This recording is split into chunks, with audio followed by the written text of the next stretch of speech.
What a beautiful house. My mother will love it. We're moving in, Vanessa said calmly, standing in my living room as if she were announcing a delivery. I looked at my son, waiting for him to correct her. Andrew only rubbed his jaw. I set down my coffee and said, "Then don't unpack. The realtor comes at 9. Nobody answered at first. Linda still had her handbag over one shoulder, and Vanessa was already looking toward the staircase. Andrew finally said we should all discuss things calmly. I told him I was calm. That was the part they did not seem prepared for. They had expected resistance to be noisy enough to negotiate around. If you are listening while making breakfast, driving, or sitting somewhere quiet, tell me this. Has someone in your family ever turned a favor into a decision before you agreed to it? Sometimes the most shocking boundary is not the one people cross loudly. It is the one they cross while smiling and calling it practical. My name is Marlene Carter, and I was 69 that spring. I had been widowed for 5 years and lived outside Asheville, North Carolina. My 3-bedroom Craftsman had a deep porch and old oak floors. Robert and I had spent 37 years making it ours, one repair and one paycheck at a time.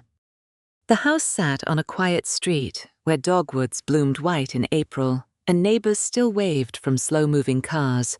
It was not a mansion, though Vanessa later spoke about it as if I were wasting an estate. To me, it was simply home. I knew which stair creaked and which window needed an extra push after rain. Most mornings began on the front porch with coffee and a small radio playing softly through the kitchen's screen.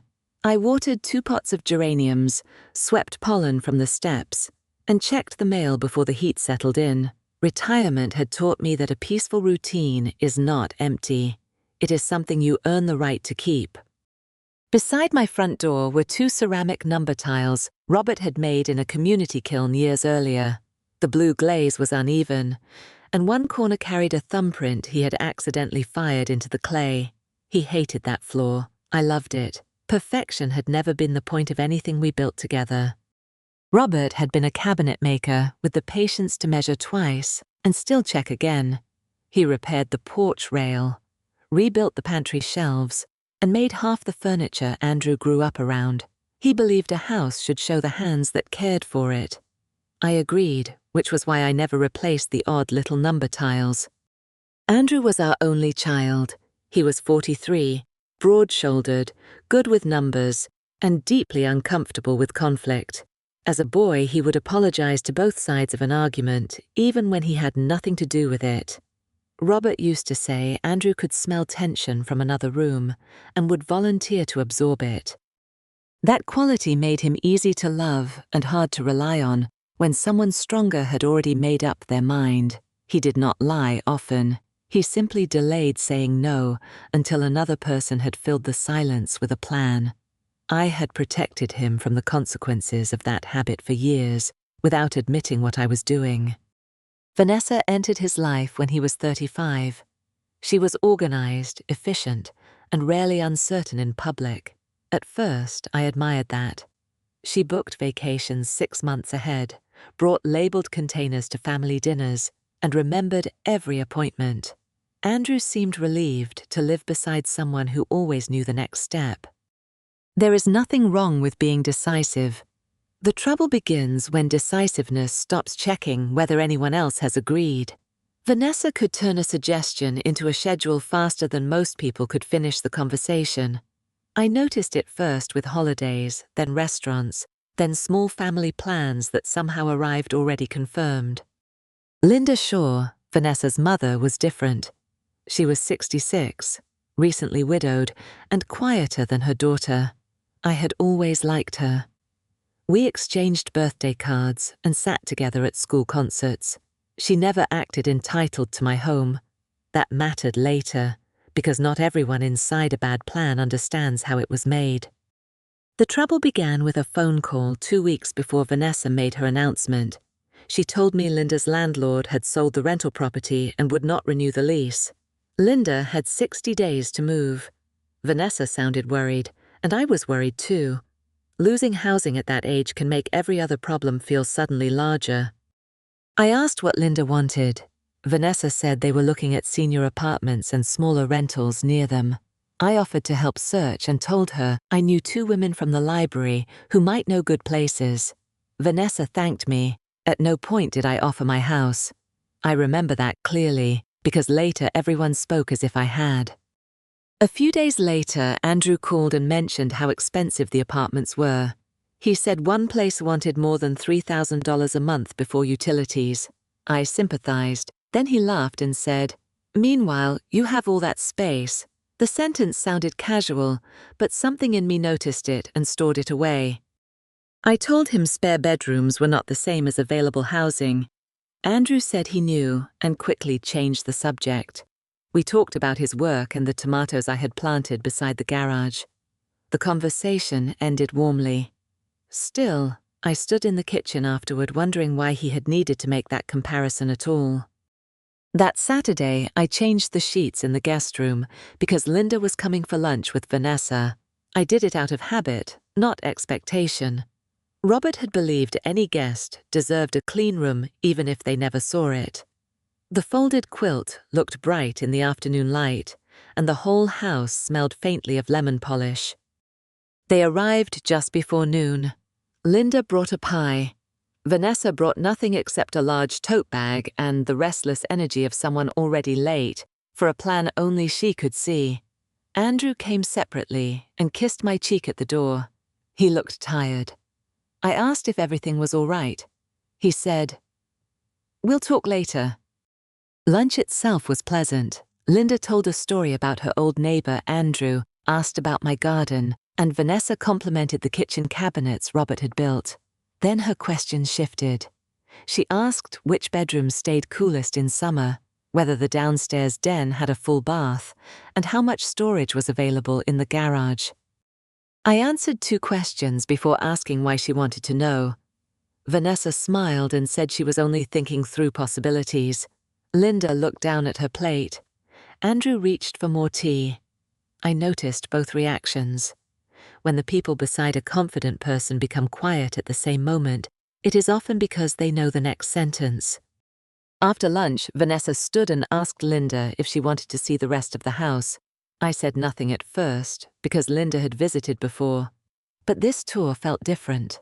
Vanessa opened closet doors, measured the hallway with her eyes, and described where furniture could go. Linda kept saying, "Only if Marlene is comfortable." Comfortable with what? I wondered. I followed them upstairs and watched Vanessa step into my bedroom. She looked toward the windows and then at the attached bath. "It would be perfect for Linda," she said, because there were fewer steps from the landing. Linda immediately said she did not need the largest room. Andrew came up behind me and whispered that Vanessa was stressed. I asked what exactly she had told Linda.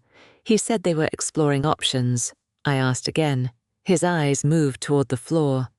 That was when I understood that a conversation had already happened somewhere else, one in which my home had been included without me. I walked back downstairs and opened the front door for air. The afternoon was warm, and the ceramic tiles beside the frame caught the sun. Robert's thumbprint was visible in the glaze. I touched it lightly. For 37 years, that doorway had marked the line between welcome and ownership. The line still existed. Vanessa joined me a minute later and said Linda could contribute to groceries and utilities. I told her we were discussing arrangements I had never offered. She blinked, genuinely surprised. Then she said nobody expected anything permanent. It would simply solve everyone's problem for a while. I asked, "Everyone's problem?" She corrected herself and said Linda's problem. Then she added that Andrew and she could help around the house if they stayed too. That was the first time she included themselves. I looked through the screen door at my son. He pretended to study a framed photograph. His silence told me this part was not new to him either. I did not argue that afternoon. I told Vanessa we were not making decisions about my house that day. Linda looked relieved. Andrew looked nervous. Vanessa looked inconvenienced. Those 3 expressions gave me more information than another hour of conversation would have. I made coffee and changed the subject to the weather. They stayed until nearly 4. When they left, Linda hugged me and quietly said, I hope I haven't put you in a difficult position." I told her she had not. I meant it. The difficult position had been built around her, not by her. Then I watched Vanessa guide everyone toward the car, as if departure were only a pause. I stood alone beside the front door after the car disappeared. My fingers rested on Robert's ceramic number tiles. I did not yet know about moving boxes, measuring tape, or the paper Vanessa would later place before me. I only knew one thing with perfect clarity. A family plan stops being family when one person is not allowed to say no. Robert and I bought the Craftsman when Andrew was 6. The paint was peeling, the porch leaned slightly, and one upstairs window had to be held open with a ruler. We could barely afford it. Robert walked through each room anyway, touched the old woodwork and said, "This house has good bones. So do we." We put almost every spare dollar into that place for the first 10 years. Robert rebuilt cabinets after work, while I painted walls on weekends. We learned which repairs could wait and which could not. Some months the budget felt so tight that ordering takeout seemed irresponsible. Still, little by little, the house became ours. I worked at the county clerk's office for more than 3 decades. My days were records, signatures, property filings, and people insisting a deadline should bend because their situation felt special. Robert used to joke that I could spot missing paperwork from across a room. Precision became a habit I carried home without noticing. Robert was different. He trusted his hands more than forms. Give him warped wood, dull hinges, or a cabinet that would not close, and he became patient. He measured twice, marked once, then stood back and studied the problem. I sometimes thought that was how he approached marriage too. Slow work, few speeches, solid repairs. The pantry door frame still held Andrew's height marks from childhood. Robert had drawn each line in pencil and written the date beside it. At 8, Andrew had stood on his toes and accused his father of cheating him out of half an inch. Robert measured again, laughed and wrote, "No stretching beneath the line." We never painted over those marks. Even when the kitchen was remodeled, Robert taped around the wood and warned the painter not to touch it. He said a house did not need to forget every stage it survived. I like that idea. Some history belongs where it happened, not hidden inside a photograph album. When Andrew turned 16, he helped Robert rebuild the porch steps. He complained about sanding, rushed the first coat, and learned why rushing creates more work later. For years afterward, Robert would point to one uneven patch and say, "That is Andrew's contribution." Our son always rolled his eyes and smiled. The mortgage took us 28 years to finish. I still remember the morning I mailed the last payment. Robert bought 2 grocery store cupcakes and put them on our best plates. There was no champagne. We sat at the kitchen table, ate vanilla frosting with forks, and stared at the receipt like it was a diploma. Being mortgage-free did not mean the house became free. Taxes came every year. Insurance rose. The furnace failed once in January, and the roof needed replacing after a summer storm. Ownership is not the absence of bills. It is the responsibility of deciding which bills belong to you and paying them yourself. After Robert retired, he finally made the ceramic number tiles beside the front door. He shaped them at a community arts center and painted the numbers in deep blue glaze. One tile came out slightly crooked. He wanted to redo it. I told him no, a perfect replacement would have looked less like the man I knew. Andrew had moved out by then. He had a career, an apartment, and eventually a townhouse with Vanessa. Robert and I never suggested he should return home to save money. We believed adulthood needed a place of its own. We helped when we chose to help, but we tried not to turn rescue into a permanent room assignment. That did not mean Andrew was unwelcome. His old bedroom stayed furnished for years. He slept there during holidays, bad weather, and one difficult breakup before Vanessa. But visiting home and owning space inside it were different things. I thought that distinction was obvious. Family assumptions can erase obvious things quickly. When Robert died, the house became both comfort and burden. Every room contained evidence of him. His reading chair stayed beside the window for nearly a year. I kept expecting to hear his truck in the driveway. Some evenings I walked through the kitchen simply to touch the cabinets he had built and feel less alone. People suggested downsizing almost immediately. Friends meant well. Andrew meant well at first, too. I told everyone I would decide when the house stopped feeling like support and started feeling like weight. That day had not arrived. Grief already took enough choices from me. I was not willing to surrender another one on schedule. 5 years later, I still maintained the property myself with paid help when needed. I hired someone for the roof, another person for tree work, and a teenager nearby to mow during the hottest weeks. I did not confuse independence with refusing assistance. Independence meant I remained the person deciding what assistance looked like. The house had also increased in value. Tessa Monroe, a realtor I knew from county records days, once mentioned similar homes selling near $735,000. I thanked her and changed the subject. I had no plans to list. A market estimate was information, not an invitation for anyone else to make plans. Andrew knew the mortgage had been paid off. He knew the neighborhood had become desirable. What he did not know was whether I intended to stay another year or another 20. I had never promised him the property. Robert had never promised it either. We spoke about our home as our home, not as Andrew's future asset. Once, several years before Robert died, Andrew joked that he would never sell the old place because it held too many memories. Robert smiled and said, "That will be your decision only if it becomes your house." Andrew laughed. Nobody was offended. At the time, boundaries could still sound ordinary because nobody needed to push against them. I remembered that conversation after Vanessa began asking about my empty rooms. Memory has a way of returning when present behavior gives it new meaning. Robert had understood something I was only beginning to see. Love can pass down stories, recipes, furniture, and money. It does not automatically pass down present tense ownership. The next morning, I made coffee and walked through each room alone. Sunlight fell across the oak floor. The guest room was neat. The den still held Robert's old desk. Nothing about the house looked abandoned, oversized, or waiting for rescue. It looked lived in. More importantly, it looked deliberately chosen.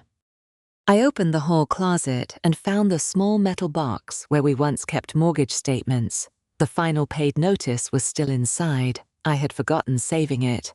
Robert had written the date on the envelope and added, "No bank gets to tell us where home is now." I smiled, then sat on the floor for a moment. That sentence did not mean family could tell me either. I put the envelope back and closed the box. The thought was so simple that I almost felt embarrassed for needing to say it aloud to myself. A paid-off house is not communal property. It is simply a house whose owner no longer owes a lender or anyone else. Later that week, Andrew stopped by after work. He brought tomatoes from a roadside stand and asked whether Vanessa had upset me. I said she had surprised me. He sighed and explained that Linda's housing search was going badly. Every decent option seemed too expensive or too far from doctors and family. I told him I understood the pressure. Then I asked what he wanted from me. He said he wanted everyone to be safe. I asked again, more specifically. He looked toward the pantry instead of answering. That old habit returned. When the truth might disappoint someone, Andrew waited for the room to answer on his behalf. Finally, he said living together could help everybody. He and Vanessa could contribute toward utilities. Linda would not be alone, and I would have people nearby as I got older. The plan had grown since our last conversation.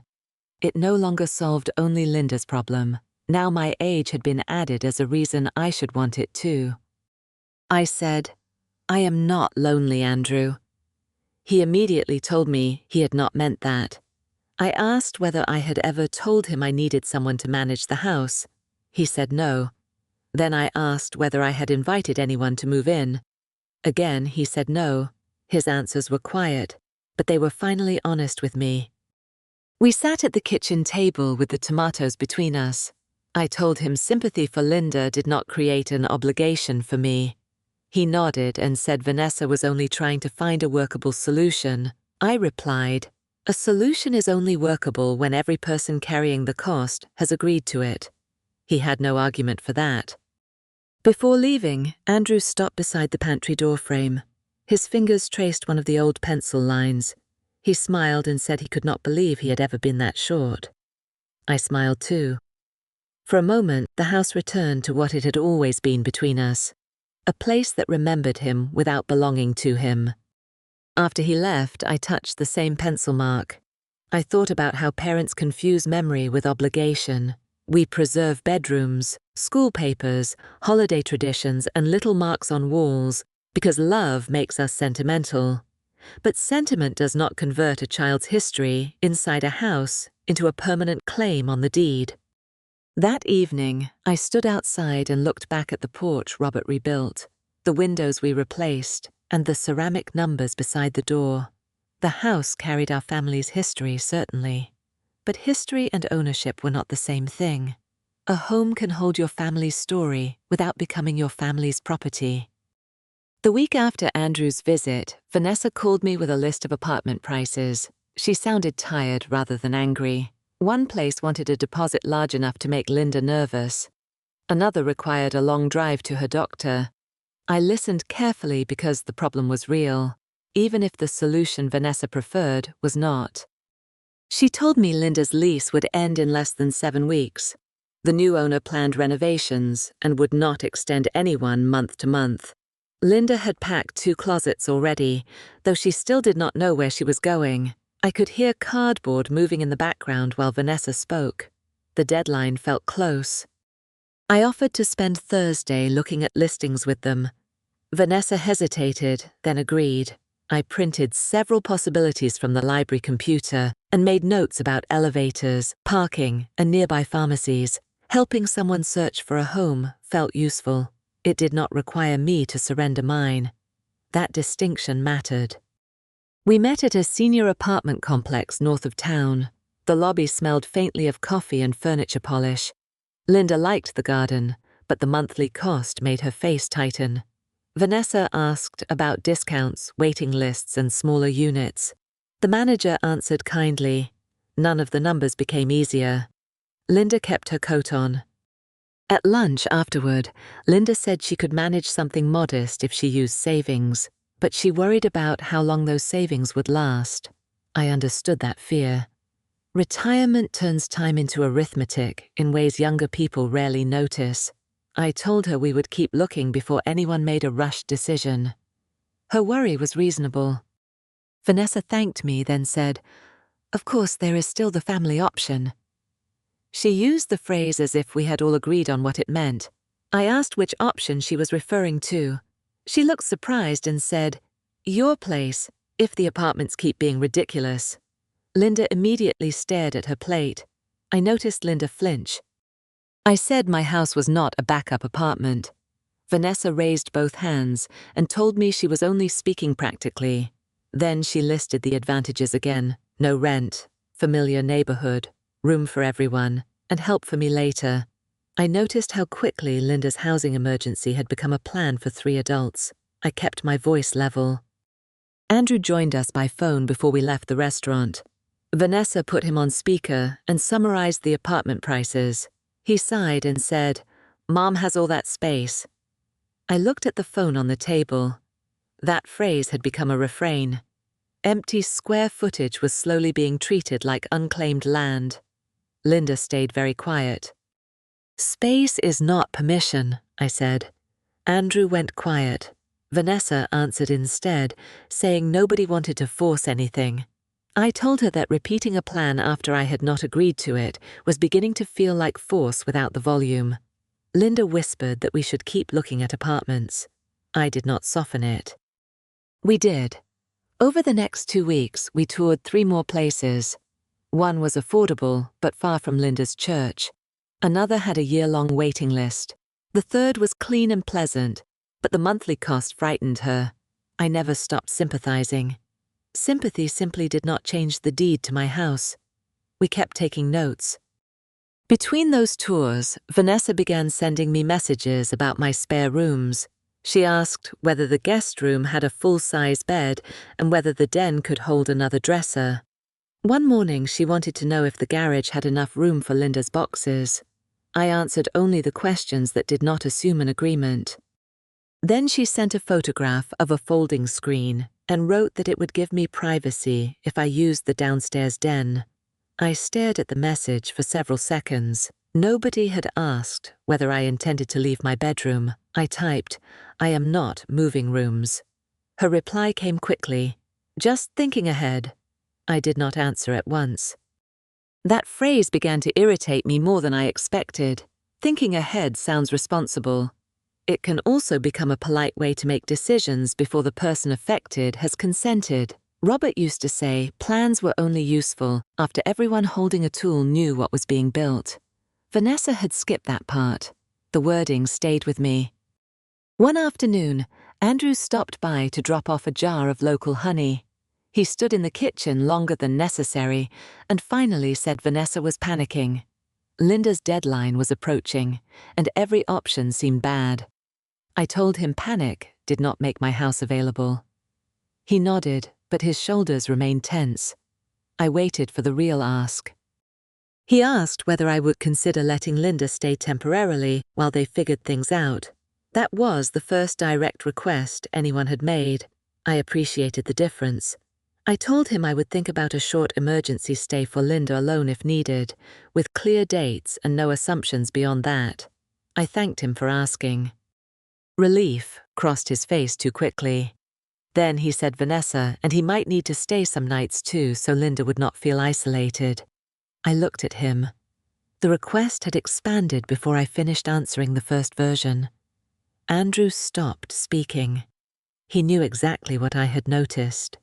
He looked embarrassed. "One problem at a time," I said. He apologized and told me he would speak with Vanessa. I believed he intended to. Whether he would actually hold the line once he got home was another question. Andrew's promises were usually sincere at the moment he made them. His difficulty began when sincerity met resistance. I knew that pattern well. That evening, I carried iced tea to the porch and watched bees move through the geraniums. The ceramic number tiles beside the door were warm from the sun.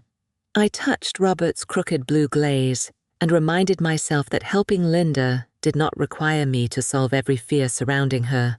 The evening air helped. 2 days later, Linda called me directly. Her voice was hesitant.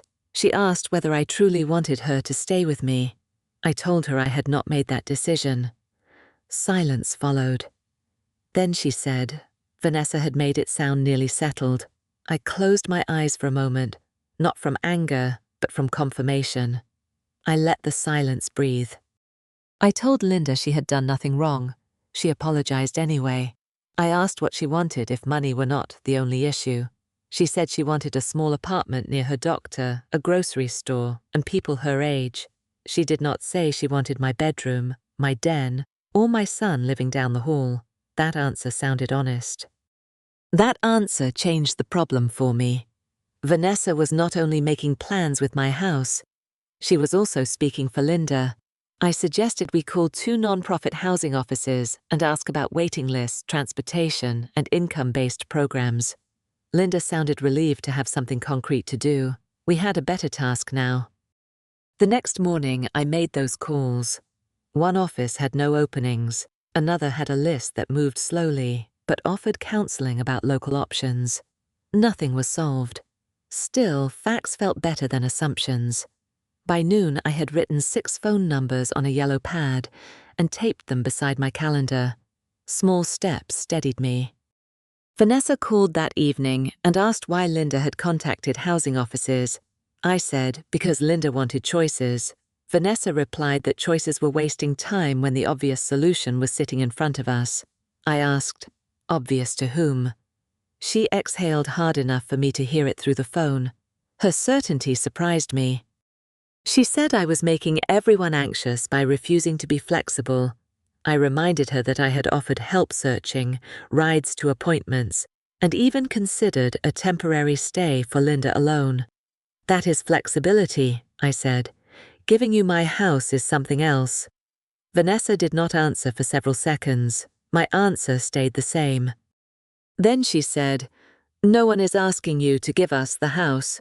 The word us mattered. I asked who she meant. She corrected herself and said she meant the family.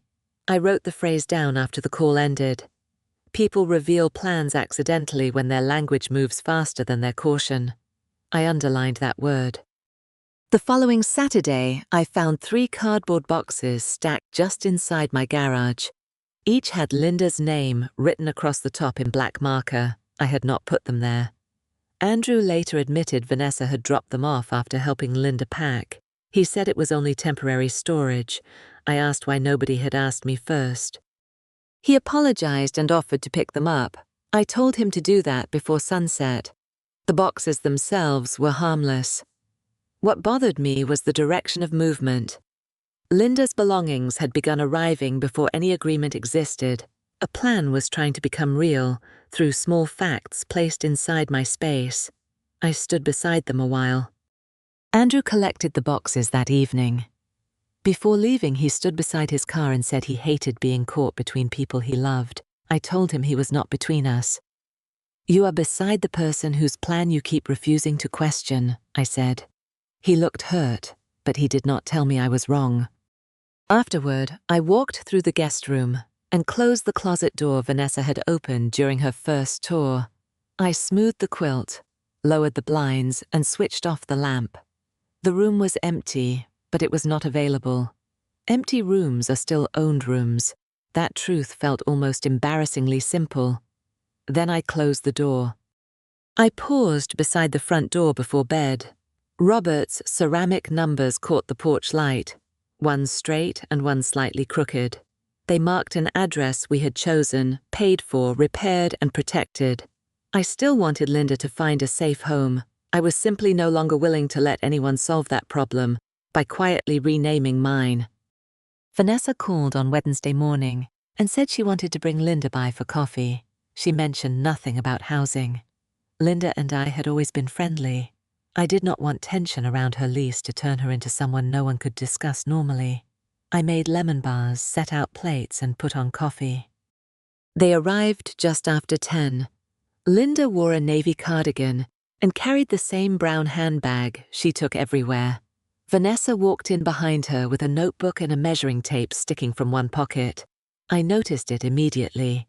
She noticed me noticing it, then smiled as if a tool had somehow wandered into her purse by accident. We sat in the kitchen first. Linda thanked me again for helping with apartment calls and said one housing counselor had returned her message. Vanessa interrupted and said those programs took too long. She added that families should solve family problems before strangers did. Linda stirred sugar into her coffee and did not look up. After 10 minutes, Vanessa stood and asked Linda whether she wanted to see the upstairs again in daylight. I said Linda had already seen it. Vanessa answered that the light made a difference when thinking about furniture. The word furniture landed harder than it should have. Linda turned toward me with a confused expression. I asked what furniture she meant. Vanessa said Linda's bedroom set would fit better upstairs than in the den. Linda immediately said, "Vanessa told me you thought the larger room might work." The kitchen went very still. I looked at Vanessa. She reached for her cup but did not drink from it. There it was at last. I asked Linda exactly what she had been told. She hesitated, clearly embarrassed. Then she said Vanessa told her I was open to everyone staying temporarily while they figured out a longer plan. She thought today's visit was to decide which rooms made the most sense. I could see shame replacing relief on her face. "Linda, I never agreed to that," I said. Her hand tightened around the strap of her handbag.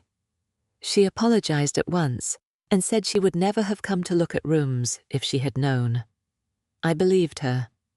The apology came too quickly and too painfully to be performance. Vanessa exhaled beside us and looked away. Vanessa said I was making the situation sound more formal than it was. She reminded me that I had considered letting Linda stay temporarily.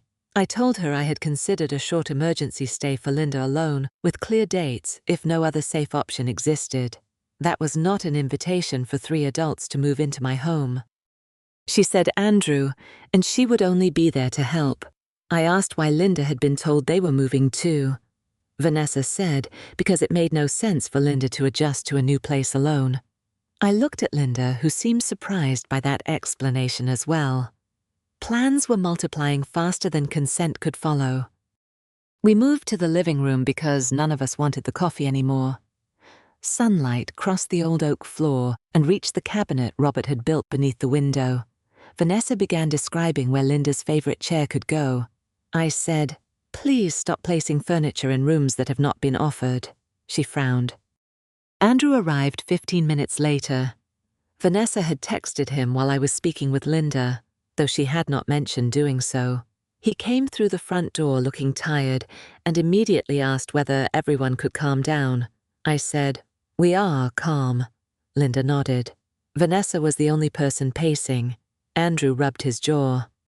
I asked Andrew what he believed had been decided. He looked at Vanessa first, which was answer enough. Then he said he thought I had agreed to let Linda stay for a while. I asked whether he also believed he and Vanessa were moving in. His pause lasted just long enough to make the truth visible between us. He said they had discussed staying some nights at first. Vanessa corrected him. "We discussed moving in until Mom is settled." Linda turned toward her daughter and said she had never asked them to do that. Vanessa replied that someone had to think ahead. I watched Linda slowly realize how much had already been planned in her name. The tension sharpened, so I opened a window. Warm spring air carried the smell of cut grass from 2 houses down. A bird landed on the porch rail and disappeared again. For a few seconds nobody spoke. I was grateful for the ordinary world outside, continuing without needing our family to settle anything. Then Vanessa picked up her notebook. She had listed rooms. Beside primary bedroom, she had written Linda. Beside front bedroom, she had written herself and Andrew. The den had my name. I stared at the page. A house I owned outright had been divided into sleeping assignments without one conversation that included me. Linda saw the list and covered her mouth. Andrew said it was only brainstorming. I asked whether brainstorming usually included deciding where the homeowner would sleep. Vanessa said the den would be easier for me because it was downstairs. I told her my bedroom was upstairs because that was where I chose to sleep. Nothing required correction. She said the arrangement would eventually benefit me. I would have help with maintenance, meals, and appointments. I asked which appointments I was struggling to attend. She had no answer. I asked what maintenance I had failed to manage. Again, nothing. My age had become a problem only after her mother needed a house. Linda said quietly that she did not want my bedroom. Vanessa told her not to worry about details. That sentence bothered me more than the notebook. Linda's housing had supposedly justified the entire plan, yet now her own preferences had become details too. Vanessa was not arranging help. She was arranging obedience. Andrew finally told Vanessa she had gone too far. His voice was soft, but I heard it. She turned on him and asked why he was pretending he had not agreed. Andrew said he had agreed they should ask me. Vanessa said asking would only create weeks of indecision when Linda had a deadline. There was the truth beneath everything. I looked at my son and asked whether he had ever actually planned to ask me before boxes arrived. He said yes, then corrected himself. "I thought once you saw how much sense it made, you'd say yes." I appreciated the correction. He had not expected consent. He had expected persuasion to become consent eventually. I carried the empty coffee cups into the kitchen because my hands needed something simple to do. The ceramic number tiles beside the front door were visible through the window. Robert's crooked tile caught a stripe of sunlight. I thought about how carefully he had made an address for us and how casually others were reallocating it. When I returned, Vanessa was explaining that Linda could sell most of her furniture. She said the garage had room for the remaining boxes and that storage costs would be wasteful. Linda asked why she should sell furniture before knowing where she would live. Vanessa said because downsizing was inevitable. Linda looked increasingly trapped. I said nothing for a moment. Then I asked whether movers had been contacted. Vanessa looked away. Andrew closed his eyes briefly. Linda stared at her daughter. Vanessa said she had requested quotes, not booked anything. I asked whether my address had been used. She answered, only for estimates. My stomach tightened. I told Vanessa my address was not to be given to movers, storage companies, delivery services, or anyone else planning a relocation. She said I was turning a practical emergency into a territorial dispute. I replied, it became territorial when you assigned rooms. Linda looked down at her handbag again. I kept my tone even. Vanessa said family should not need permission for every little thing. I told her moving into another adult's paid-off home was not a little thing. She said I was focusing on technical ownership instead of relationships. I had spent 30 years around deeds and records. Ownership was not technical when someone else wanted the keys. I stepped closer to the living room table and closed Vanessa's notebook. Vanessa, who exactly invited you? I asked. She opened her mouth, then looked at Andrew. He looked at the floor. Linda looked directly at her daughter. Nobody answered for several seconds because there was only one honest answer available. Finally, Vanessa said no one had used the word invited. She said everyone had understood what needed to happen. I told her I had understood nothing of the kind. Linda said, I thought Marlene asked us. Vanessa's face changed. For the first time, certainty gave way to something closer to embarrassment. Andrew apologized to Linda before he apologized to me. He admitted he should have stopped the plan when Vanessa began talking as if I had already agreed. Linda stood and put her cardigan back on, though she had never removed her handbag. She said she wanted to go home and think about her own options. Vanessa protested. I walked them to the door without anger. Linda hugged me and whispered that she was sorry. I told her she had nothing to apologize for. Andrew kissed my cheek and said he would call later. Vanessa said nothing. She stared at the ceramic number tiles beside the frame, as if noticing for the first time that the house had an owner. After the car left, I remained on the porch.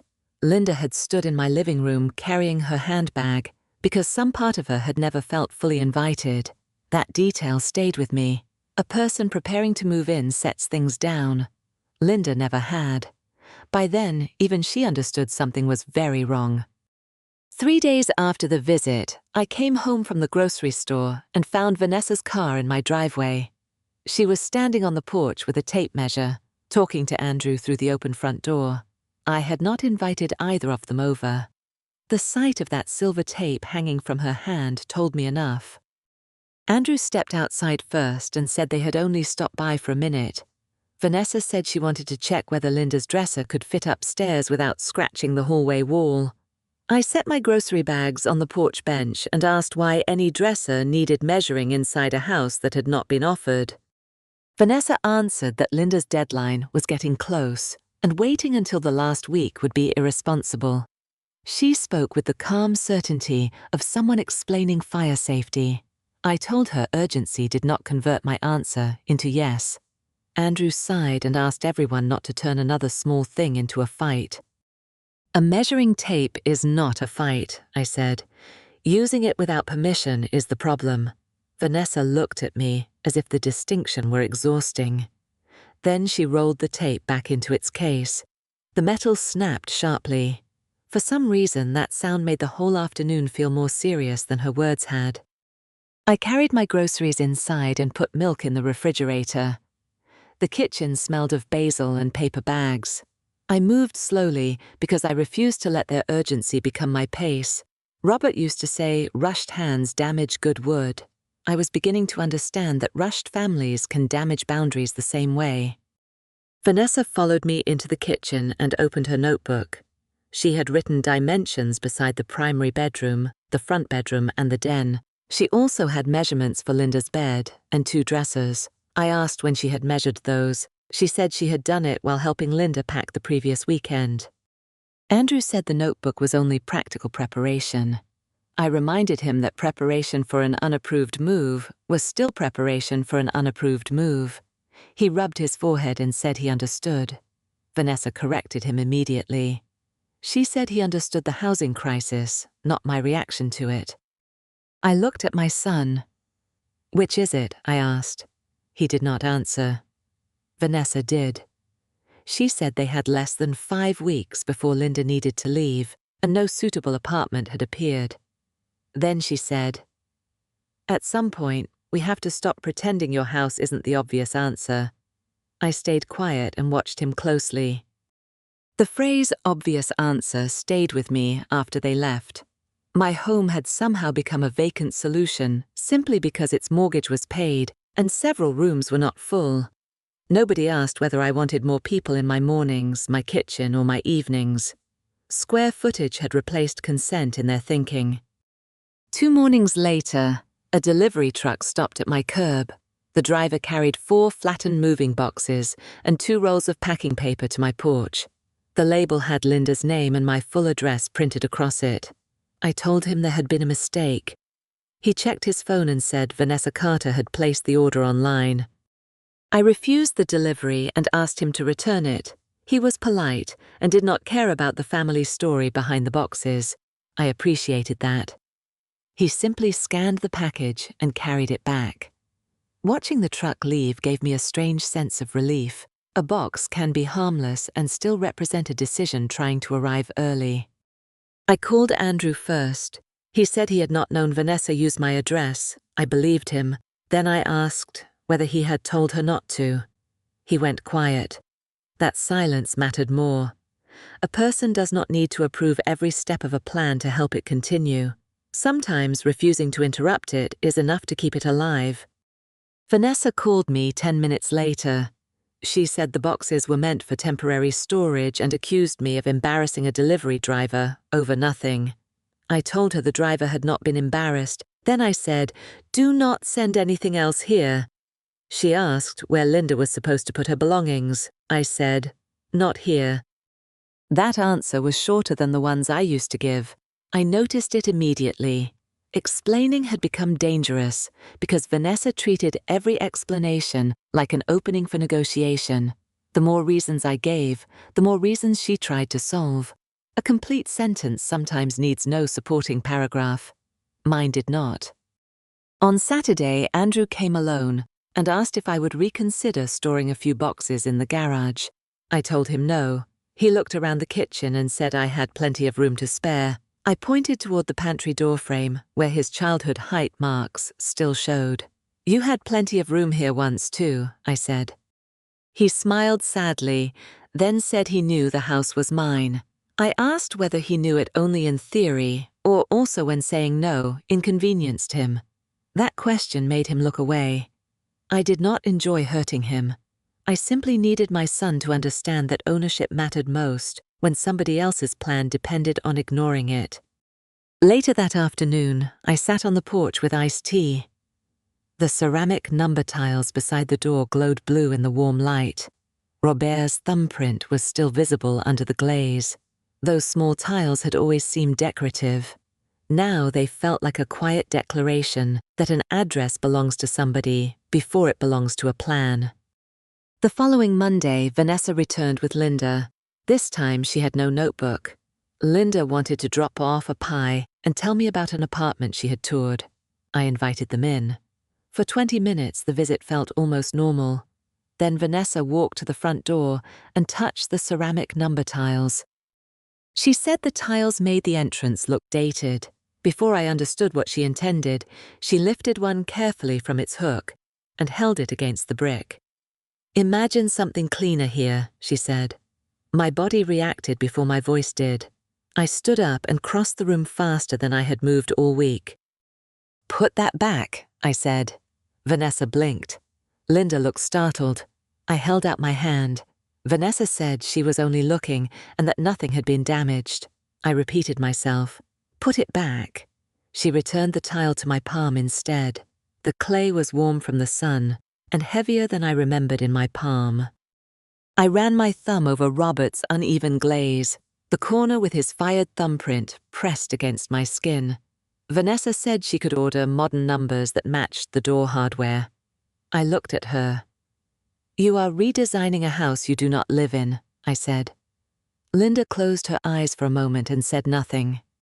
Vanessa accused me of making everything symbolic. I told her I had not made the tile symbolic. Robert had made it with his hands, and she had removed it from my doorway because it did not fit the future she imagined. That was not about decoration. It was about how comfortable she had become, changing things before asking. Andrew arrived while I was reattaching the tile. Vanessa had called him again. He crouched beside me and offered to help with the small screw. I handed him the screwdriver. For a few quiet minutes, we worked without speaking. The tile settled back beside its partner, slightly crooked, exactly where Robert had left it.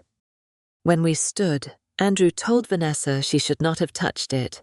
She said everyone was overreacting because she had not thrown anything away. I looked at my son. He did not retreat this time. He said, "It isn't ours to update." Vanessa stared at him, and I saw how unfamiliar that sentence felt in their marriage. The relief I felt was small but real. Andrew had finally said something before I had to say it for him. I did not praise him like a child. I only nodded and went inside.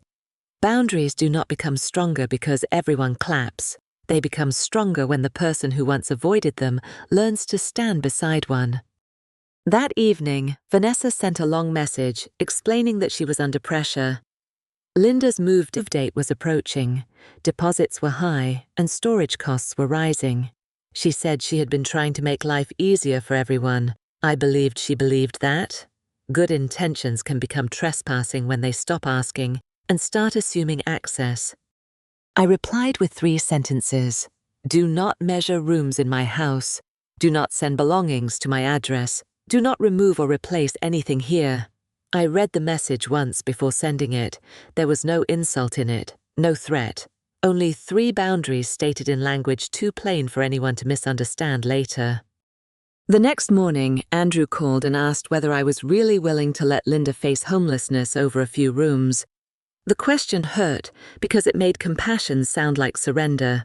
I told him Linda still had options, savings, and people helping her search. My house is not the only way to care about her, I said. He told me Vanessa felt judged. I answered, planning inside my house is still trespassing on my decisions. Andrew went silent. Then he said he understood. I could not know whether understanding would survive his next conversation with Vanessa. I no longer needed to manage that part for him afterward. Before bed, I stepped onto the porch and checked the ceramic tiles one last time. Both were secure. The street was quiet, and warm air moved through the dogwoods. I thought about boxes, measurements, room assignments, and that small piece of blue clay. Little permissions had almost become a move. I was done lending them momentum. Vanessa waited 4 days before calling again. She said we needed one serious family conversation and asked me to come to Andrew's house for dinner. Her voice was careful, almost gentle. I agreed because avoiding a conversation can give other people room to pretend you already accepted its conclusion. When I arrived, the dining table had been cleared, except for a neat stack of papers, 3 glasses of water, and 1 black pen. Andrew stood near the kitchen doorway. Linda sat at the far end with her hands folded. Vanessa said, "This is just to make everyone feel secure." I looked at the papers and stayed standing. The first page was titled Temporary Family Occupancy Agreement. Vanessa had printed everyone's names beneath mine. The term was 2 years. The rent was $1 per year. She explained that the token amount made the arrangement feel official without creating a burden. I asked who had asked for an official arrangement. Vanessa said Linda needed certainty before her lease ended. Then she added that she and Andrew needed certainty too, because moving back and forth between 2 homes would be inefficient. That was how their temporary support role became residency. Nobody paused to ask whether I wanted 3 more adults living under my roof. I looked at Andrew. He said the agreement did not transfer ownership and could be changed later. He spoke like a man repeating language he had been given. I asked whether an attorney had reviewed it. Vanessa said that would be unnecessary for a simple family arrangement. I heard the word simple and trusted it even less. Linda finally spoke. She said she had not known there would be paperwork. Vanessa told her the paper was only protection. I asked, protection from whom? Nobody answered. I looked at Linda and saw embarrassment, not entitlement. She still carried herself like a guest invited into a problem someone else had created. Vanessa turned to the next page and began describing the room plan. Linda would use the primary bedroom because the attached bath was more convenient.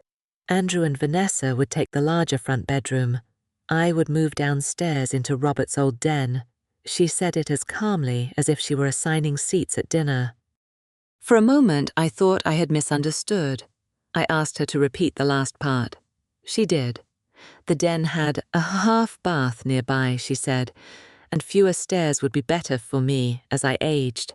I asked whether I had complained about the stairs. Vanessa answered that sensible people planned before problems became emergencies.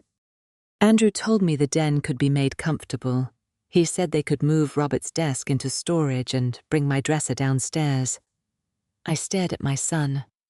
The desk his father had used for 20 years had already become a storage problem inside a plan I had never approved. He noticed my face and stopped talking. I left the papers untouched and walked to the kitchen for water. The house smelled of roasted chicken and rosemary. A ceiling fan turned slowly above the table. I watched it for several seconds and reminded myself that calm did not require agreement. It only required me to stay inside my own deliberate pace. When I returned, Vanessa had moved the pen closer to my chair. She said nobody expected me to give up anything. I looked at the room assignments again. My bedroom, my den, my garage, and my driveway had all been reassigned. I said, "You have divided my house without owning 1 inch of it." Her mouth tightened. She said I was focusing on wording instead of family needs. Linda had nowhere settled. Andrew and she were trying to prevent a crisis. I told her a crisis did not create property rights. She said nobody was claiming property rights. Then she tapped the occupancy agreement with 1 finger. The contradictions sat plainly between us. Andrew asked me to think about how much easier life would be with family nearby. He mentioned yard work, groceries, appointments, and emergencies. I asked which of those I currently failed to manage. He said none. Then I asked why my independence had suddenly become part of their housing argument. He had no answer for that. Vanessa's patience thinned. She said I could not keep a 3-bedroom house half empty forever while Linda worried about rent. She added, "You can't take all this space with you." Linda flinched before I did. The sentence was ugly because it turned my living home into unused inventory waiting for a better purpose. I said, "I am still here." Vanessa told me that was exactly why everyone should plan now. She said the arrangement would keep the house in the family, help Linda, reduce expenses, and make future transitions easier. I heard how many futures had been built around a present decision no one had given me. Andrew reached across the table and said he did not want me to feel pushed. I asked why the papers were already printed. He said they were only a draft. I asked why the pen was already there. He looked at it as if he had not noticed. People often call pressure a draft when the signature line is waiting. Linda said she could still find another place. Vanessa told her not to start that again. The words came out sharper than anything she had said to me. I watched Linda shrink back in her chair. Her housing problem had become the reason for the plan. Yet she was no longer allowed to change it. That mattered more than she knew. I asked Linda what she wanted. Vanessa answered first. I held up one hand and said, "I asked Linda." The room went quiet. Linda said she wanted a place she could afford without feeling she owed anyone. She looked directly at me when she said it. For the first time that night, one answer sounded like consent. Vanessa exhaled and said Linda was being emotional because moving was frightening. Then she turned back to me. She said the agreement protected everyone from misunderstandings and could be ended later if needed. I asked who could end it and under what conditions. She admitted she had not worked through every detail. That uncertainty should have ended the conversation. Instead, Andrew reached for the pen and placed it beside my hand. He said we could revise details after signing the basic arrangement. I looked at him. "You want me to sign first and understand later?" He immediately said that was not what he meant. It was exactly what he meant in practice. He began talking about childhood. He reminded me how the house had always been where everyone returned. Christmas mornings, scraped knees, Robert's pancakes, storms when cousins slept on the floor. His memories were true, which made them powerful. He was using love honestly and still using it as pressure. I looked toward the kitchen doorway and saw the pantry frame from where I sat. The pencil marks were faint but visible. One line showed Andrew at 8, another marked 13. A final one near the top had the date from his senior year. Robert's handwriting sat beside each mark like a small witness. For one dangerous moment, I softened. I remembered Andrew asleep with fever upstairs, his first day of school, the night he came home after a breakup. I imagined Linda frightened in an unfamiliar apartment. I imagined Vanessa calling me selfish. A signature seemed easier than becoming the person everyone blamed. I picked up the black pen. Vanessa stopped moving. Andrew leaned forward. Linda looked at me with something close to alarm. My fingers rested above the signature line. I told myself 2 years could pass quickly. I told myself the house was large. I told myself family sometimes required inconvenience. All of that was partly true. Then my eyes returned to the height marks. Those lines were proof of how much I had already given Andrew here. A bedroom, meals, safety, birthdays, a father who measured him against a doorframe and celebrated every inch. I had given him a childhood in this house. I had never given him ownership of my adulthood. Robert had kept those marks because they recorded growth, not possession. Andrew was supposed to grow beyond the frame, beyond the bedroom, beyond needing his parents to solve where he lived. Looking at the pencil lines, I understood that saying yes now would not honor our family history. It would reverse it. I placed the pen on the table. Vanessa asked whether I wanted more time. I said no. Andrew asked if I wanted to take the agreement home. I said no again. Linda lowered her eyes, and I saw relief pass through her face. She had been placed inside this plan almost as firmly as I had. I was finished cooperating with it. Vanessa said I was choosing an empty house over family. I looked at her and answered, "No one gets security by taking mine." She opened her mouth, but I did not explain further. Every explanation I had offered for weeks had become another surface for argument. This time I left the sentence exactly where it landed between us. Andrew whispered, "Mom, please." I looked at the man whose height still lived in pencil on my pantry frame. I loved him. That truth did not move the pen. I pushed the unsigned agreement back toward Vanessa, stood from the table, and picked up my handbag. My answer did not need another paragraph from me. "No," I said it once. Then I thanked Linda for dinner, even though none of us had eaten, kissed Andrew on the cheek, and walked out. Behind me, the papers remained on the table beside the unused pen. By the time I reached my car, I knew the next conversation would be about whether I still wanted the house at all.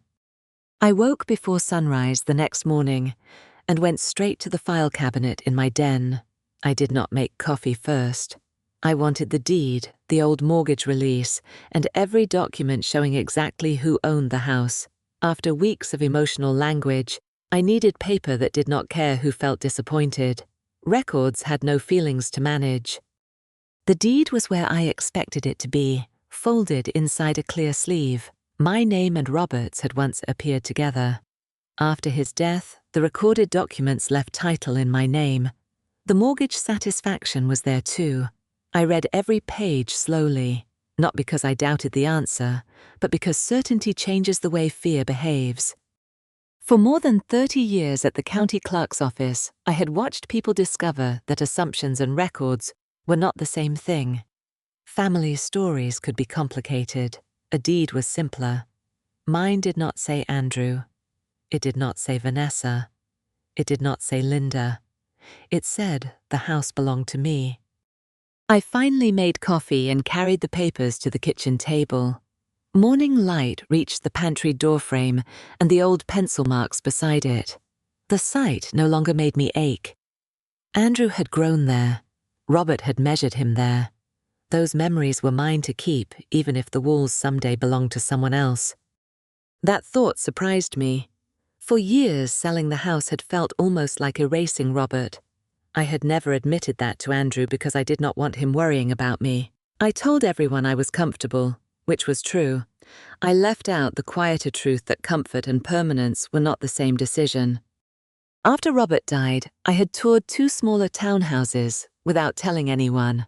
One had a bright kitchen and a tiny patio facing a community garden. The other had no stairs at all.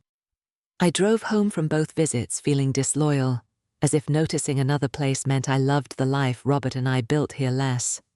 So I stayed. Staying was easier than deciding. I paid for repairs, hired help, and told myself I would know when the right time came. There was nothing wrong with that. But delay created an empty space other people began filling with their own expectations.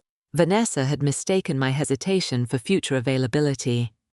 I looked around the kitchen and asked myself a question I had avoided for 5 years. If Andrew and Vanessa had never mentioned moving in, would I still want to live here forever? The answer was no, not urgently, not bitterly, but clearly. The house had become more work than I wanted to carry into my 70s. That answer changed everything. Selling would not be a reaction if the desire existed before the conflict. The conflict had only forced me to stop postponing the choice. I wrote 1 sentence on a yellow pad. Do not sell to punish them. Sell only if you want the next life more than this house. Then I read it twice. At 8:40, I found Tessa Monroe's number in my contacts. She had worked with families around Asheville for years and knew property records well enough to respect details. I texted, "Are you free for coffee this morning? I may finally be ready to talk about the house." She called less than 5 minutes later. Tessa did not congratulate me or rush into price estimates. She asked whether something had happened. I told her the short version. Housing pressure, room assignments, an occupancy agreement, and a pen I had refused to use. She listened without interrupting. Then she asked, "Do you want to sell, or do you want them to stop?" The question was so good that I became quiet. Those were not the same goal. I told her I wanted them to stop regardless. Then I said I had also wanted a smaller place for years and had been afraid to say it aloud. Tessa answered, "Then we should separate those decisions and make each one cleanly."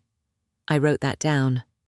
She asked me to confirm the deed, mortgage status, and whether anyone else had a written right to occupy the property. I told her title was mine, the mortgage was satisfied, and I had signed nothing. Nobody lived there except me. No boxes remained, no keys had been given out beyond the old family habits already ended. Tessa said that was important. She did not give me a lecture or promise that every issue was simple. She said she would want to review the records, discuss disclosures, and make sure no occupancy arrangement existed before listing. Her caution made me trust her more. Real professionals rarely need dramatic certainty. We agreed she would come the next morning at 9. When I ended the call, I looked at the note I had written after leaving Andrew's house. Call Tessa 9. I underlined it once. The timing felt almost too neat, yet nothing about the decision felt impulsive. I had been approaching it for years. I felt no rush now. I spent the rest of the morning walking through the house with different eyes. The upstairs bathroom would need fresh caulk. The porch rail had one loose section. A bedroom wall still carried tiny nail holes from framed school pictures. Instead of seeing failures, I saw ordinary work that belonged to a transition. In Robert's den, I opened the desk drawer and found a small brass tape measure he had used for cabinet jobs. I held it in my palm and thought about Vanessa's silver tape snapping shut on my porch. The tools were similar. The difference was permission. Robert measured because we owned the work together. I put his tape measure back. I was not going to turn every object into a courtroom exhibit against Vanessa. The house had given me too many good years to let its final chapter become an argument. If I sold, I wanted the sale to belong to me, not to anger. That was the standard I kept returning to. That distinction kept me steady. Around noon, Andrew called. He sounded exhausted and asked whether I had slept. I told him enough. He apologized for the agreement and said he should have stopped it before dinner. I thanked him for saying that. Then he asked whether I was still angry. I said, "Anger is not making my next decision." He asked what that meant. I told him I was reviewing what I wanted for the house. His voice changed immediately. He said, "Mom, you aren't thinking of selling because of last night, are you?" I answered carefully.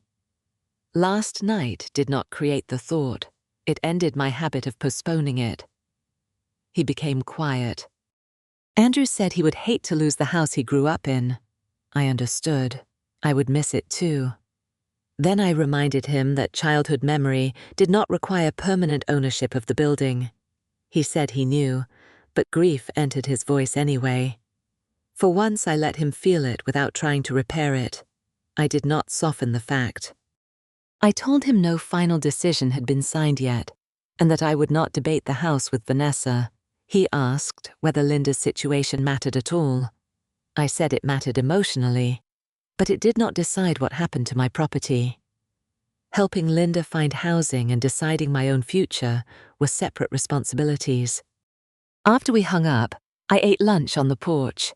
A warm breeze moved through the dogwoods, and pollen gathered along the railing Robert had rebuilt. I could imagine missing that view.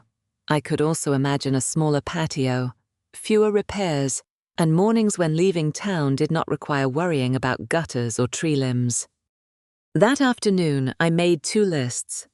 On one side, reasons to stay, memories, neighbors, space, familiarity, Robert's work. On the other, reasons to move, stairs, maintenance, unused rooms, travel freedom, lower upkeep, and a fresh beginning. I did not assign money to either column. I was choosing a life before a price. The second list was longer, but that was not what decided me. What decided me was the feeling in my body when I imagined each future. Staying felt safe and heavy. Moving felt sad and open. Sadness did not frighten me anymore. I had survived enough of it to know that sadness can travel beside a good decision. Before dinner, I called Linda. I did not tell her I was considering selling. I only asked how the housing search was going. She said the counselor had found 2 possibilities and that she wanted to tour both. Her voice sounded more hopeful. I offered to drive her. She thanked me and did not mention my spare bedroom once. That call mattered because it removed one last excuse I could have used against myself. Linda's future did not depend on me keeping the craftsman. Vanessa had made it sound that way because urgency strengthened her argument. In reality, several paths were still open. My house was only the path she preferred. At dusk, I walked outside and stood beneath the ceramic number tiles. I pictured a sale sign in the grass and felt tears rise before I could stop them. Robert had chosen those blue glazes with ridiculous seriousness. Leaving the house would hurt, but staying only to avoid grief would turn memory into another kind of lock. I touched the crooked tile and said his name aloud. Then I whispered, "I think I'm ready." Nothing answered except a bird in the dogwood. That was enough. I was not selling to hurt Andrew or Vanessa. I was selling before their assumption became my obligation, and before my own fear became one too. The choice felt clean. Inside, I placed the deed beside my coffee mug and wrote 3 words beneath Tessa's name. 9. Be ready. The house was quiet around me, still mine in every legal and emotional sense that mattered. For the first time, I could imagine loving it completely and still letting it go. It was enough. I believed myself. Tessa's car pulled into my driveway at 9 exactly. She stepped out carrying a leather folder, a tablet, and the kind of calm expression I needed. I opened the door before she knocked. For 1 second, seeing her there made the decision feel real, in a way every private thought had not. The morning suddenly had weight. She asked whether I still wanted to proceed. I said yes. Then she asked again in different words, because good professionals check the answer they hope not to influence. I told her I had slept, reviewed the deed, and considered staying. I was not selling to punish anyone. I was ready to move, even if leaving would hurt. We began in the living room. Tessa noted the oak floors, the old windows, and Robert's built-in cabinet beneath the front window. She did not call anything charming unless she meant it. She pointed out 2 repairs buyers might notice, and 3 features I had stopped noticing because I lived beside them every day. The details felt manageable. In the kitchen, she ran her hand along the cabinet doors Robert made. I told her he had built them himself. She asked whether I wanted them highlighted in the listing description. I said yes, but not with his name. The house could honor his work without turning my grief into a marketing strategy for strangers. We walked upstairs next. The primary bedroom looked larger after weeks of hearing Vanessa assign it to Linda. Tessa measured nothing until I nodded. That small courtesy moved me more than I expected. Permission had become such a loud subject in my life that ordinary respect now felt almost luxurious. At the pantry door frame, Tessa noticed the pencil marks and asked whether I wanted them photographed. I said no. Some history belonged to me, not to strangers scrolling through listings. I planned to take detailed photographs before closing, but the marks themselves could remain with the wood until the next owner painted over them. I kept it mine. We spent nearly 2 hours going room by room. She explained what would help the sale, what could wait, and what was unnecessary. I would patch nail holes, tighten the porch rail, and freshen 2 rooms with neutral paint. I would not remodel a house I was leaving just to make someone else's taste easier. Then we sat at the dining table, the same table where Robert and I had once planned repairs and college payments. Tessa reviewed the listing agreement line by line. Commission, term, showing instructions, disclosures, and cancellation provisions all had names. Nothing was hidden behind the word family. She asked once more whether anyone lived in the home or had a written right to occupy it. I said no. I told her about the unsigned agreement Vanessa had prepared, and Tessa asked to see a copy if I had one. I did not. She made a note and told me not to accept belongings or keys from anyone planning to move in. She underlined the point. At 11:20, I signed the listing agreement. The pen moved easily. There was no black point aimed toward me, no person waiting to turn my signature into proof of love. I understood every page before I signed it. That difference was almost peaceful enough to make me laugh at how simple consent could feel. Tessa recommended a list price near $735,000 based on comparable sales and the condition of the house. I had heard the number before, yet seeing it on paper felt strange. 37 years of repairs, payments, weather, and ordinary life had become a market figure. I reminded myself that the price was not the meaning of the house. It was only what another buyer might reasonably pay for it now. Robert would have understood that. He respected wood, labor, and numbers, but he never confused cost with worth. I tried not to confuse them either, as the listing became real. Before Tessa left, she placed a temporary sign panel in her trunk and said the full yard sign would arrive after the listing went live. I told her I wanted one condition noted clearly: no advance access, no early storage, and no informal occupancy before closing. She wrote it down without asking why again. I appreciated the precision. I called Andrew that afternoon. I told him Tessa had come, I had signed, and the house would be listed. Silence followed. Then he asked whether Vanessa knew. I said not yet. He asked if he could talk me out of it. I told him, "You may talk to me. You may not negotiate my decision." My voice stayed gentle. He said he wished I had waited. I reminded him I had been waiting for years without admitting it. He asked whether the house would still be in the family after the sale. I said, probably not. His voice cracked slightly. I felt for him, but grief did not become a veto just because it was sincere or familiar. That evening, I walked through the house with my phone and photographed the details I wanted to remember. Robert's cabinet joints, the porch rail, Andrew's height marks, the blue ceramic number tiles. I was not creating evidence for a dispute. I was making myself a small private map of a life I had lived fully. The listing went live 2 days later. Tessa sent me the link, but I looked only once. The photographs made the rooms seem brighter and larger than they felt in person. Strangers would soon imagine their furniture where mine stood. For the first time, that idea did not feel like an intrusion. I had invited it. The choice was mine now. Vanessa called within an hour. She said a neighbor had sent her the listing and demanded to know whether I was serious. I said yes.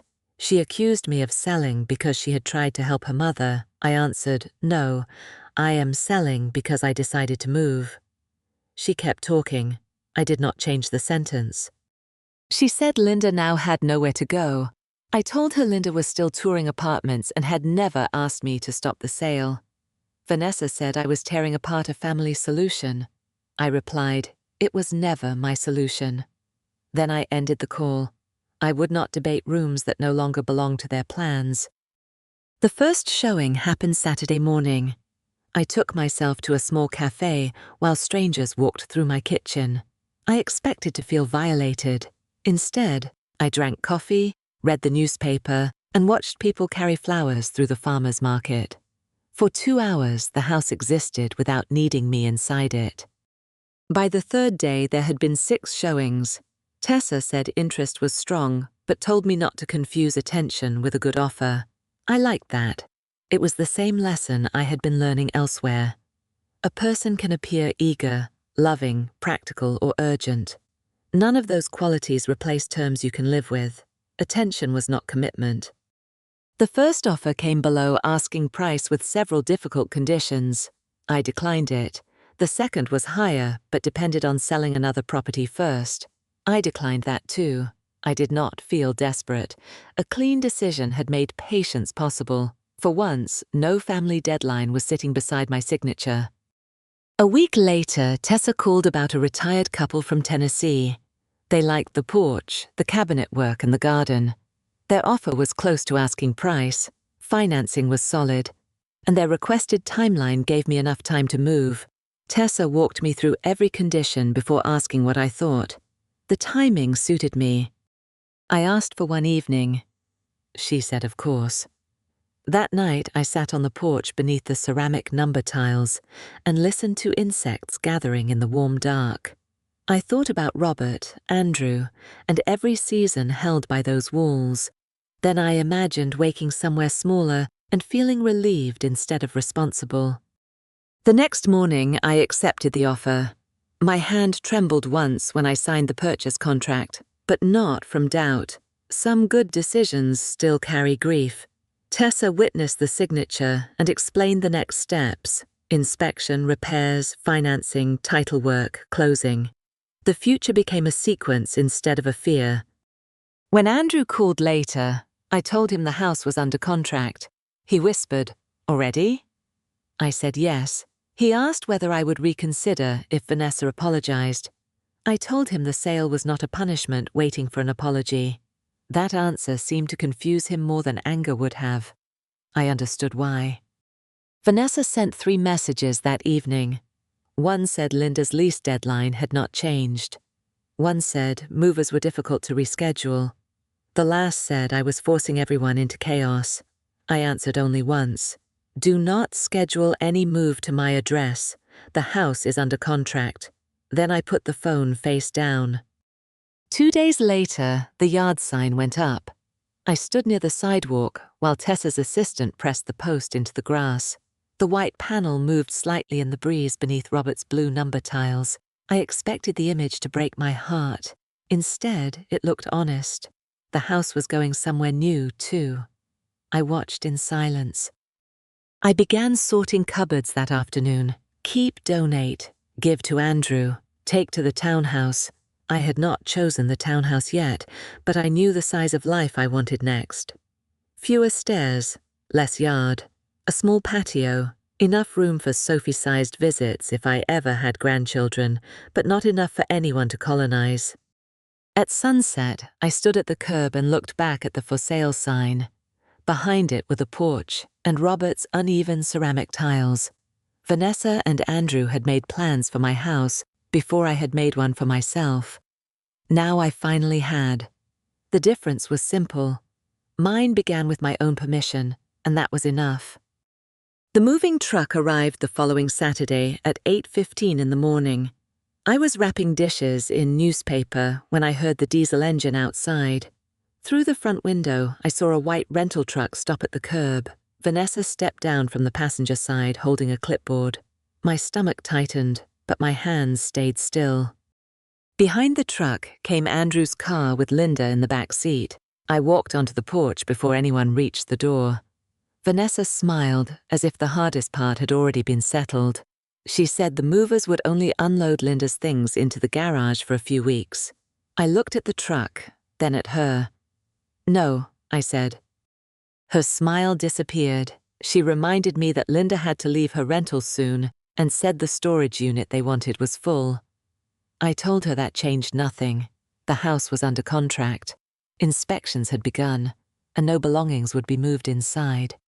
She said I was being technical again. I said, "I am being clear."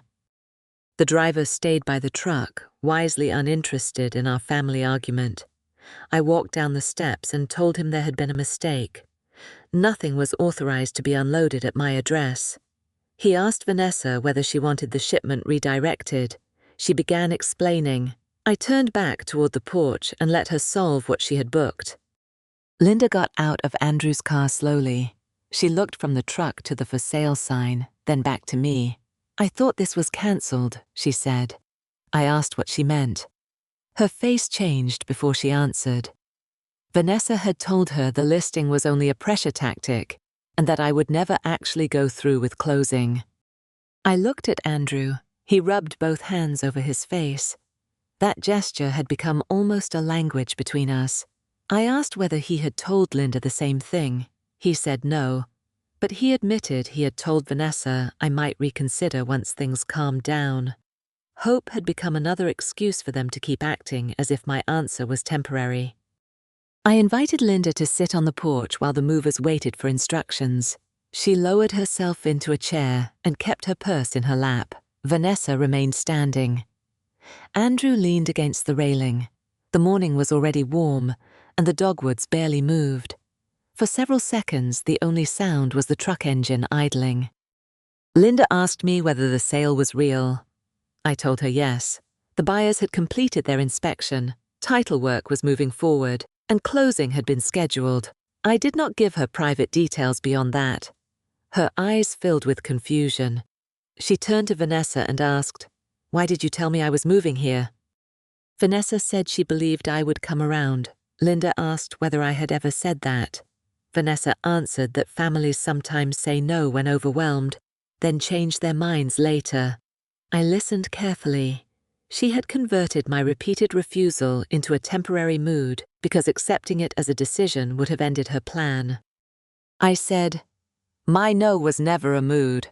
Vanessa looked at me sharply. Andrew stared toward the yard. Linda lowered her eyes. I did not add anything. The shorter my sentences became, the less room there was for anyone to turn them into a different meaning. Weeks of explanations had taught me that much already. The driver shut off the truck and walked over. Vanessa asked whether he could take the load to her house instead. He said he would need to check the paperwork and available space in the route. She stepped aside to call the company. I watched the whole problem become what it had always been, a logistics issue she had created without permission. While she was on the phone, Linda asked Andrew whether he had known movers were booked. He said he knew Vanessa had requested a date, but he thought she would cancel if I did not agree. Linda stared at him. "She did not cancel," she said. Andrew nodded. There was no defense left that did not depend on pretending silence was innocence. I brought Linda a glass of water. She apologized again for the scene. I told her the apology was not hers to carry. She said she should have asked me directly sooner. I agreed gently. Then I told her something I wished all of us had understood earlier. When a plan changes your address, ask the person who owns the door. Linda gave a small, tired laugh. Then she told me one of the apartments we toured had called with an opening. The rent was still higher than she wanted, but a housing counselor had found assistance with transportation and utilities. She had not accepted because Vanessa insisted waiting a few more days would save her from making a mistake. That information changed Vanessa's expression when she returned. She said the apartment was too expensive and too small. Linda answered, "It is mine to decide." The sentence was quiet, almost fragile, yet I felt something shift on the porch. For weeks, Vanessa had been speaking for two women. Both of us had finally stopped allowing it. Andrew asked Linda whether she wanted him to call the apartment manager. She said she would call herself. Then she asked Vanessa why she had been so certain about my house. Vanessa looked toward the truck. At first, she said she was trying to help. Linda waited. I recognized that silence. It was the same one I had learned to use. Finally, Vanessa admitted that moving everyone into my house would have solved more than Linda's rent. Andrew and she had been discussing whether to sell their townhouse later and reduce expenses. With 3 adults contributing to one household, she believed everyone could save money. Nobody had ever presented that larger plan to me. Andrew looked at her in surprise. He knew they had discussed staying, but he had not known she was already imagining selling their own place. Vanessa said it was only one possibility. I almost laughed at the familiar phrase. Possibilities had caused enough trouble because she kept treating them like decisions once they entered her notebook. I asked Andrew one question. "Did you believe I would eventually give in?" He looked at me for a long time before saying yes. He said he thought I would be angry, then feel guilty about Linda, then agree because I had always found a way to help. His honesty hurt, but it was also the first clean answer he had given me. I nodded. "That is what had to change," I said. Andrew's eyes filled. He told me he never wanted me to feel used. I believed him. But intention did not erase the expectation underneath his behavior. He had counted on my discomfort with disappointing people. That was a kind of access too, even without a key. Vanessa said the sale had created a bigger problem than the one we started with. I told her the sale had created a problem only for plans made around my property. Linda still had housing options. Andrew and Vanessa still had their own home. No one was homeless because I chose to sell. The facts were less dramatic than her language. She pointed toward the truck and asked what she was supposed to do with everything inside. I said she would need to arrange storage, redirect the load, or take it somewhere she had permission to use. She said that would cost money. I answered, "Then the cost belongs to the person who booked the move." My voice stayed calm. The sentence angered her. She said families were supposed to absorb one another's mistakes. I told her families could help with mistakes without pretending the mistake created ownership. Linda looked at her daughter and said, "Marlene is right." Vanessa closed her eyes. For once, nobody rushed to make that easier for her. The driver returned and said the company could redirect the load to a storage facility across town if Vanessa approved the added charge. She hesitated, then signed. I watched her make a decision about her own contract, her own expense, and her own plan. It was the first piece of that move that truly belonged to her from beginning to end. Andrew stayed behind for a moment. He looked at the sale sign and then at the ceramic number tiles. He said he was sorry the house was leaving the family. I told him the memories were not leaving. He could keep photographs, Robert's tools I chose to give him, and every story he remembered. He did not need the deed to keep his childhood. He nodded and asked whether I had found a new place. I told him I was considering a townhouse with a small patio and less yard work. He smiled faintly and said Dad would have liked the idea of fewer gutters. I laughed. It was the first easy sound between us in weeks. For a moment, grief and relief occupied the same porch. Vanessa came back from the truck before leaving. She asked whether anything could stop the closing. I said, "Not this conversation." She stared at me, perhaps waiting for another explanation. I gave her none. The house was under contract because I wanted it sold. That truth no longer required anyone else's emotional approval. Linda walked over and hugged me before getting into Andrew's car. She whispered that she would call the apartment manager that afternoon. I told her I hoped the place felt right, but I did not tell her what to choose. After everything that had happened, advice without permission suddenly seemed like something worth handling carefully. The moving truck pulled away first, still full. Vanessa followed in her car, and Andrew drove behind her with Linda. I stood beneath Robert's ceramic numbers and watched all 3 vehicles disappear. You did not lose a home, I had told them. You lost a plan you made with somebody else's address. The street grew quiet again. I went inside, locked the front door and made tea. Boxes of my own waited beside the dining table now, each labeled for the life I had actually chosen. The difference was almost peaceful enough to touch.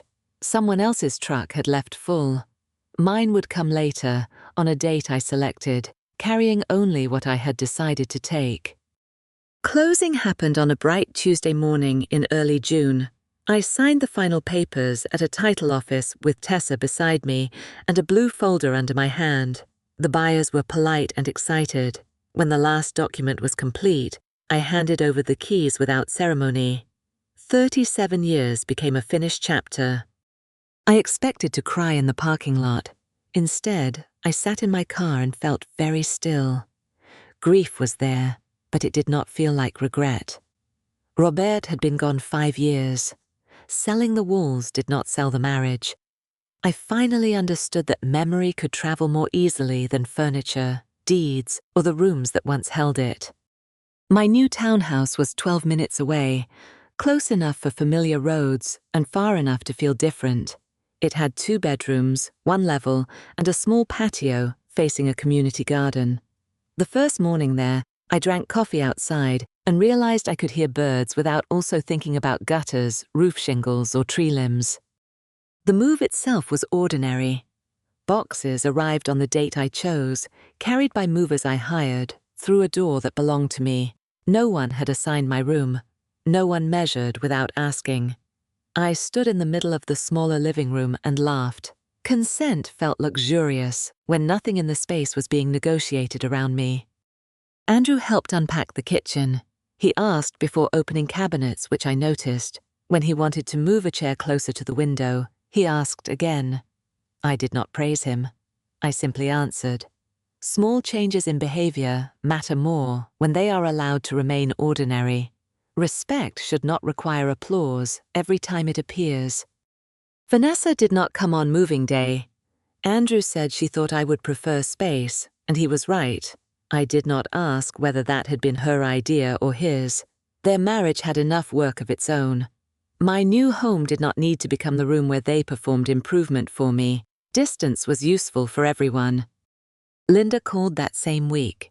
She had accepted the apartment the housing counselor found. It was smaller than she once wanted, but near her doctor and a grocery shuttle. She sounded relieved. She had signed her own lease, selected her own move date, and decided which furniture to keep. Her voice carried ownership again. A few days later, a card arrived from Linda. Inside, she apologized for believing Vanessa when she said I had invited everyone to move in. She wrote that fear had made her too willing to accept somebody else's certainty. I read the note once, then placed it in a drawer.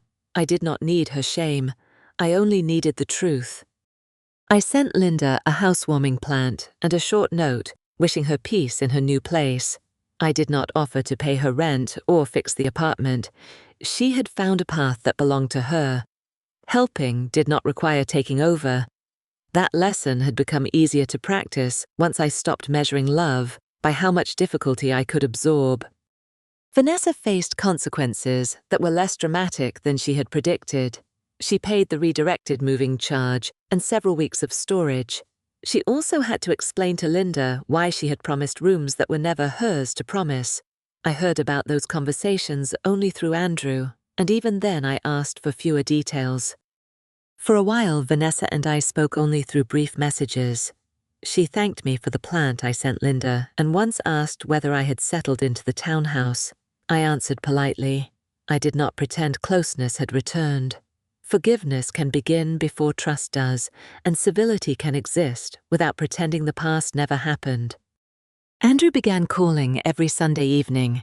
The first few times he asked whether it was a good time to talk. That question was new. We discussed ordinary things, his work, my garden plot, a book I was reading, the weather. He did not mention the old house unless I did. I let the new rhythm develop without forcing meaning onto it. One Sunday he asked whether I had any of Robert's tools he might keep. I told him yes, and invited him to choose a few from the boxes in my storage closet. He arrived the next weekend and took Robert's brass tape measure, a small plane, and one worn screwdriver. He asked, before touching every box. I noticed that too. When he found the photographs of his height marks on the pantry frame, he sat on the floor and looked through them slowly. He said he still hated that someone else might paint over the pencil lines. I told him the marks had already done their job. They measured a boy becoming a man. Wood did not need to preserve the lesson forever. Andrew looked at me for a long time, then said, "I think I understand that now." I told him understanding was something people practiced, not something they announced once. He smiled faintly and said he was working on it. That was enough. I no longer needed perfect words from him. I needed different behavior over time. The ceramic number tiles took longer to decide about. I had removed them before closing with the buyer's permission and wrapped them in an old dish towel. For several weeks, they sat on my new kitchen counter. One still carried Robert's thumbprint beneath the blue glaze. The other had a tiny chip along one edge. At first, I thought both tiles belonged in a keepsake box. Then I realized Robert had made them to mark a home, not to become museum pieces. My new patio had a brick wall beside the door. I asked the property manager whether I could mount one small decorative tile there. She checked the rules and said yes. Andrew came over with a drill and asked where I wanted it. I chose the tile with Robert's thumbprint. We mounted it beside the patio door, low enough for me to touch without stretching.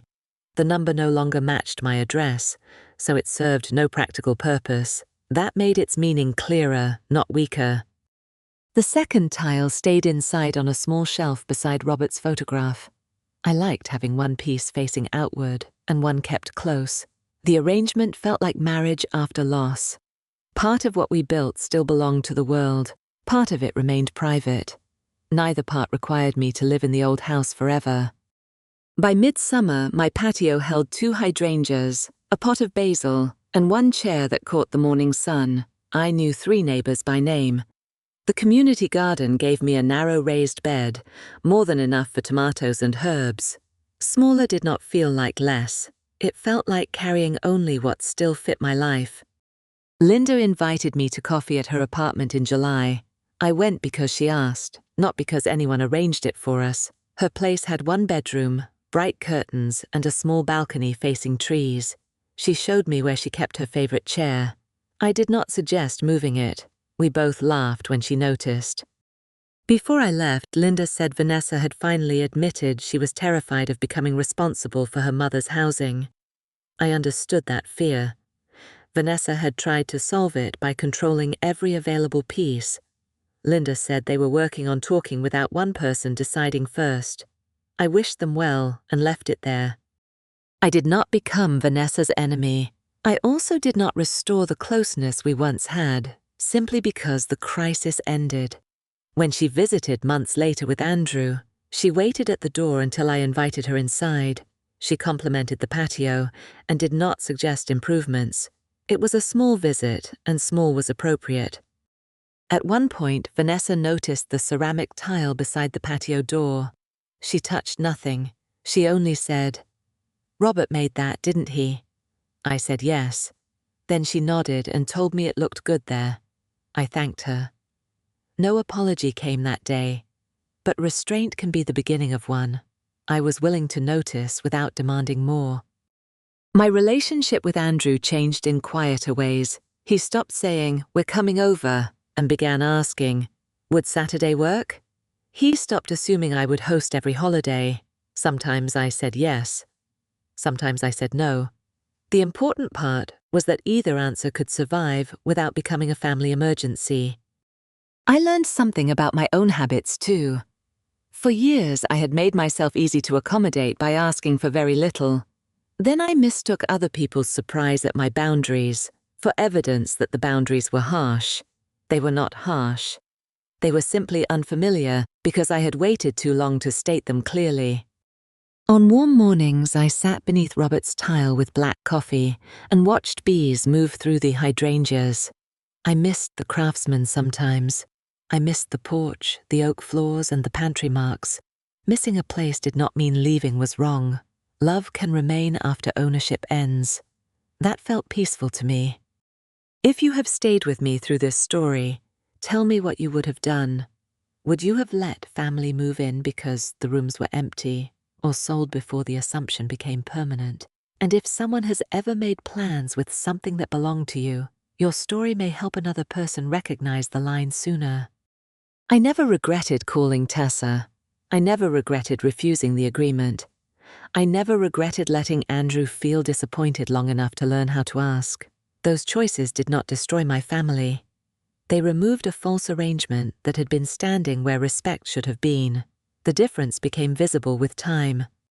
One evening, I watered the hydrangeas while the last sunlight warmed Robert's blue ceramic tile beside my patio door. I thought of the old craftsman with gratitude, not regret. My address had changed, but the people I loved still knew where to find me. A new address did not erase my family. It simply taught them to knock. What happened to Marlene was not really about an empty bedroom. It was about the difference between need and entitlement. Linda had a real housing problem, and Vanessa had a real fear about how to solve it. Those facts deserved compassion. They did not create permission to assign someone else's rooms, send belongings to someone else's address, or write an agreement before the owner had said yes. Marlene's most important decision was not selling the craftsman. It was recognizing that help remains generous only when the giver can still choose its shape. She offered apartment searches, rides, phone calls, and even considered a short emergency stay for Linda alone. None of that obligated her to surrender her bedroom, her privacy, or the future of a house she had paid for over decades. A boundary did not make her less caring. It prevented caring from becoming an unlimited claim. She also learned that memories do not require permanent ownership. Andrew's height marks, Robert's cabinets, and the ceramic number tiles mattered deeply. Still, keeping the building forever was not the only way to honor them. Marlene could sell, move, grieve, and carry the meaning forward. The tile beside her new patio proved that a home can change addresses without erasing the life that came before it. The final lesson is simple. Family members may be disappointed when you stop being the easiest person to persuade. Their disappointment is not proof that your boundary is cruel. Ask before assuming. Listen when the answer is no, and when love is real, it can survive a locked door, a sold house, or a changed plan, because love was never supposed to depend on possession. A healthy family does not need unlimited access. It needs respect strong enough to knock.